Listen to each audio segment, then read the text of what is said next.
Avanzamos con el programa, Jorge, y ya las 8:40 de la mañana damos el saludo y la bienvenida a Mónica Mancero. Ella es socióloga, docente universitaria. Mónica, muy buenos días. Bueno, la primera pregunta que salta a la vista acá es, ¿qué opinión? ¿Cómo le vemos este cambio? ¿Hay un cambio en realidad con este gabinete nuevo que ha presentado Guillermo Lasso? Buenos días, gracias por la invitación.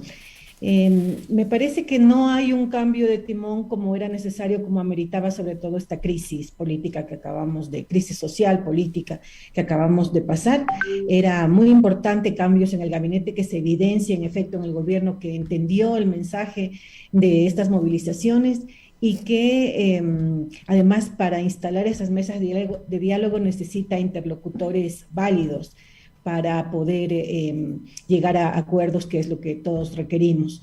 Creo que no es precisamente una estrategia muy buena la que ha hecho, porque básicamente casi todos ellos están en el mismo gobierno. Todos los que han entrado, al menos 3 de ellos, uno como gobernador pasa al Ministerio de Finanzas, además es una persona que ha estado representando a los sectores empresariales, durante mucho tiempo. Su trayectoria básicamente es de alguien apegado a las cámaras de comercio y empresariales en general, como un representante de ellas. Eso en cuanto al ministro de Finanzas, pero que también ha sido cuestionado precisamente por aquello que él denostaba, que es el pago de impuestos. Además, para un ministro de Finanzas, una personalidad que digamos está rechazando el pago de impuestos, no es un discurso muy coherente, que ahora se dedique pues entre otras cosas, no precisamente a la recaudación, pero sí a fijar políticas públicas para recaudar, que es su rol, entre sus roles, ¿no? Por otro lado, Ujú. lo que tenemos son 2 ministros que suben del viceministerio al ministerio y que vemos que están también en un entorno, por ejemplo, en la CENESID, en un entorno de una universidad privada. Yo había escrito un artículo hace algún tiempo en el sentido de que el gabinete de Lasso, cuando recién se configuró, expresaba una extracción de clase de hombres de negocios, revisando los perfiles del 60% de ellos eran accionistas en varias empresas y que además tenían intereses coludidos, es decir, había conflicto de interés porque muchos de ellos tienen, por ejemplo, el secretario de CENESID es parte del Consejo de Regentes de una universidad privada y además de eso, accionista en varias otras empresas. Entonces, iba a regular el mismo sector, digamos que él tenía intereses, ¿no? Eso se Ujú. llama un conflicto de intereses y eso está prohibido. Sin embargo, así se lo hizo en varias áreas y ahora me parece que igual las personas que están ahí responden tanto en vivienda como en educación superior, responden esos mismos grupos, digamos, que tienen intereses en ese sector, ¿no? Peor aún, bueno, en el caso del director, del presidente del directorio del IES, Ujú. habrá que ver, he estado revisando brevemente, bueno, se dice que pertenece al grupo Ortega, que también es un grupo financiero conocido en el país. Entonces, creo que sí se requería tener mayor sagacidad política para poder, sobre todo debido a la debilidad del gobierno, ¿no? Para configurar un gabinete no solamente hay que ver personas de prestigio o personas que tienen, digamos, profesiones afines o con una trayectoria, sino también la cuestión política, que creo que es una debilidad del gobierno. Hay una acción que evidencia justamente una ausencia de base política del actual gobierno y que se refiere a la no designación de nuevo ministro y ministra de salud. Digo, hubo una crisis de gabinete y esta crisis terminó en otra crisis a minutos, horas antes de las designaciones de cambio de gabinete del presidente de la República. Y claro, también en este análisis se continúan echando mano de Fundación Ecuador Libre, de los espacios, como este recambio de los mismos funcionarios y funcionarias en otros espacios. ¿Qué pasa con esta, estimada Mónica, con esta base política del movimiento, creo, del gobierno del señor Guillermo Lasso? Bueno, ahí sí que deja mucho que desear, porque realmente aún quienes no participamos de esa política, de esa visión, pensábamos que iba a ser un gobierno mucho más estructurado, en efecto, con un think tank que está por detrás, con gente aparentemente capacitada y con capacidad, digamos, también de toma de decisiones, de análisis de escenarios, en fin.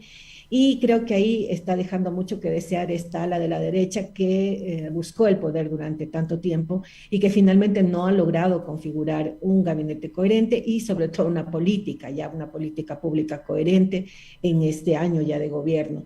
En efecto, la cuestión de salud parece que, digamos, es totalmente contradictorio porque se declara emergencia por la movilización indígena, no por otra cosa, a pesar de que los médicos ya habían alertado sobre el problema de las medicinas en los hospitales. Sin embargo, bueno, es el movimiento indígena quien tiene que poner el cuerpo para que se declare esta emergencia en salud, y sin embargo no se nombra al ministro de Salud. Entonces ahí se filtró un nombre, ese nombre no recibió ciertos respaldos aparentemente, y quizás esto ocurrió, pero me parece que en general hay una política muy errática en la decisión digamos, creo que hay una falta de entendimiento de lo que significa la política, porque quizás es el mundo financiero, la dinámica y la lógica financiera lo que está por detrás de este gobierno.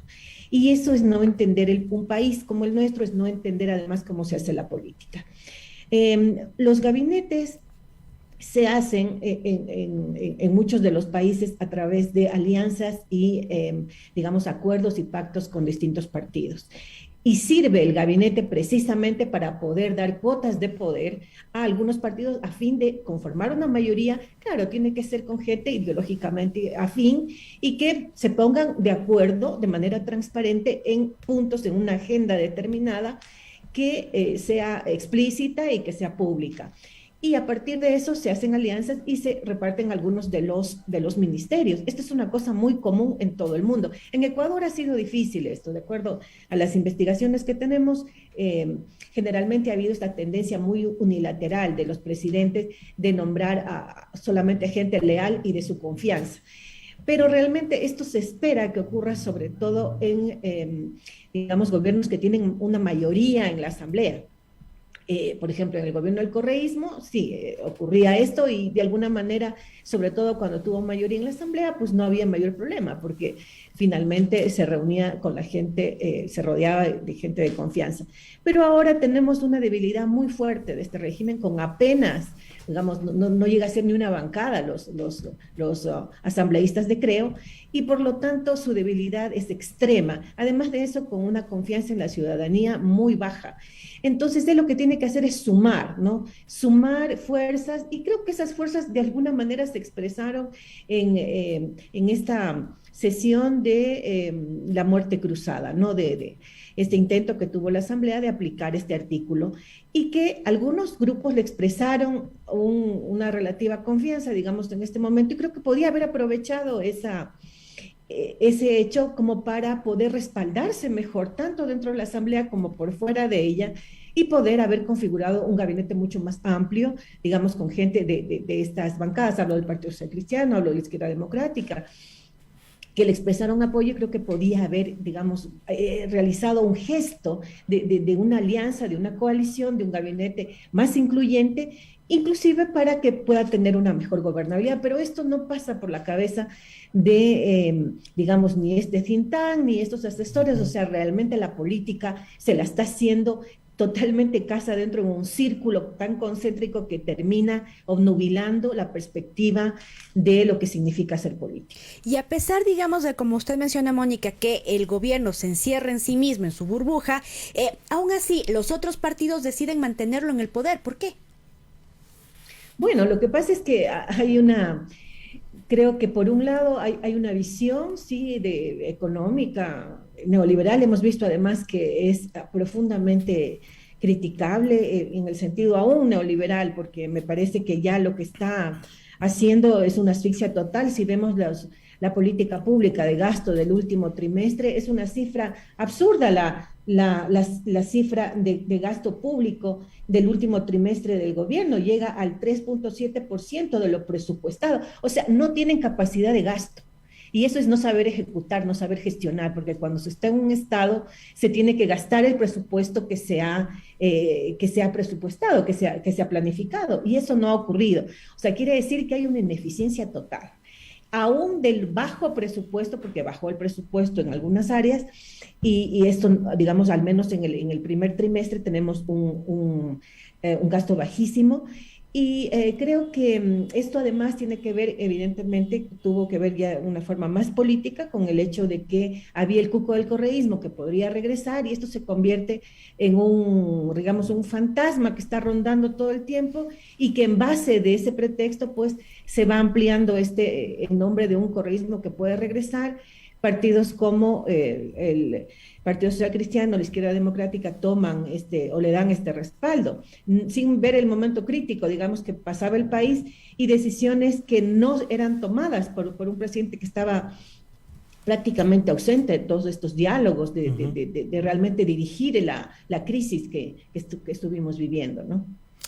Y justamente esta ausencia del presidente de la República en mensajes que daba en cadena nacional, cortos, refiriéndose justamente hacia las acciones que estaban ocurriendo en los 18 días del paro nacional, pero no se sentó en la mesa de diálogo. Es más bien el ministro de Gobierno quien estableció estas acciones. Ahora, justamente, ¿cómo usted mira que avanzarán estas acciones de diálogo con más bien las contradicciones que se generan al interno del gobierno? Veíamos hace unos días, mientras el ministro de Gobierno establecía acuerdos y un acercamiento más político hacia la movilización social, el ministro del Interior, el señor Carrillo, torpedeaba en Twitter justamente con estas acciones más confrontativas, si es que podríamos denominarlas así. ¿Cómo manejará el gobierno internamente esas líneas que tiene con las que tiene que justo lidiar?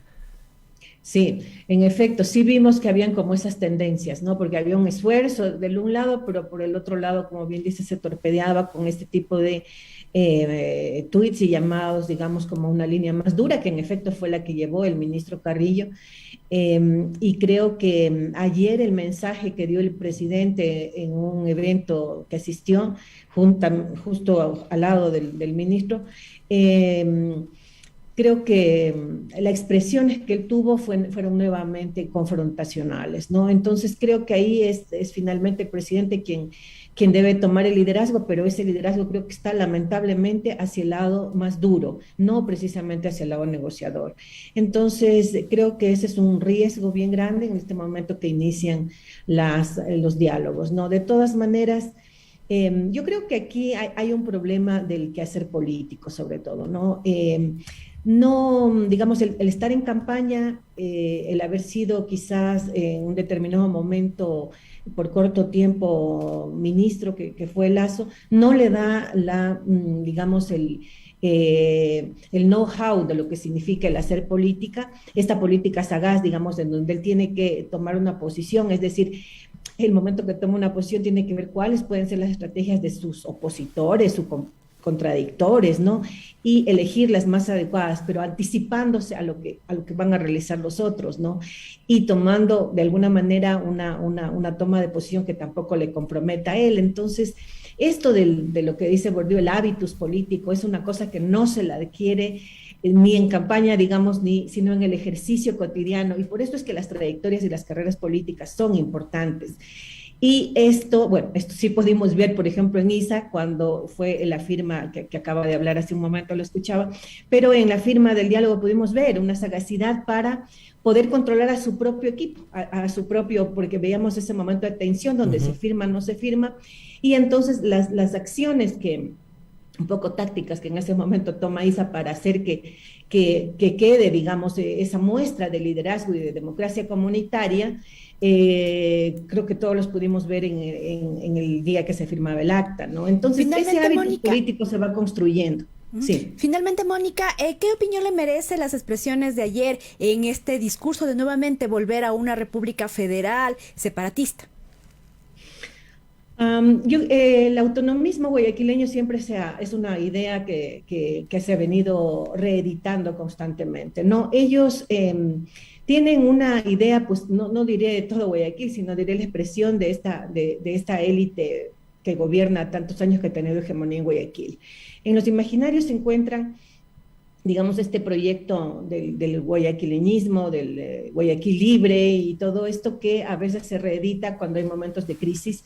Y creo que ahí es también un intento de separarse, tal como lo hacen ya no solo simbólicamente, sino físicamente, de ponerse en los puentes, de aislarse y tratar de... Pero resulta que los indígenas están adentro, y están tan adentro no solamente por los indígenas serranos que viajan y migran a trabajar en los mercados, sino también porque Guayaquil tiene indígenas de nacionalidades, naciones indígenas que vivían ahí antes de que lleguen los hispanos. Entonces, esta construcción de un Guayaquil separado, independentista, de un proyecto quizá blanco mestizo, se cae por su propio peso, ¿no? Y un federalismo, como bien decía Isa, no puede ocurrir pues con dinámicas tan reducidas y tan pequeñas. No hay una lógica, digamos, de escalas como para pensar en un federalismo.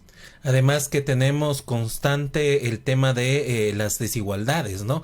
En los territorios, si bien somos un país diverso y es importante mostrar esa diversidad, pero hay economías locales justamente. ¿Qué pasará con esos espacios frente a propuestas como lo que ha realizado el ex alcalde de Guayaquil?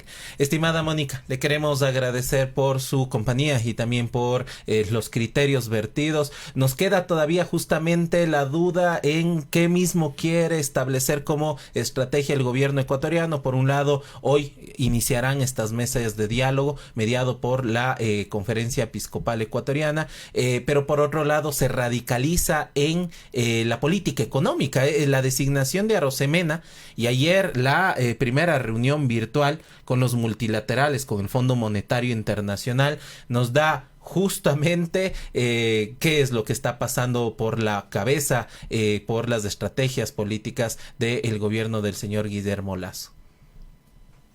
Sí, creo que esta agenda, esta prioridad en la agenda también da un mal mensaje, ¿no?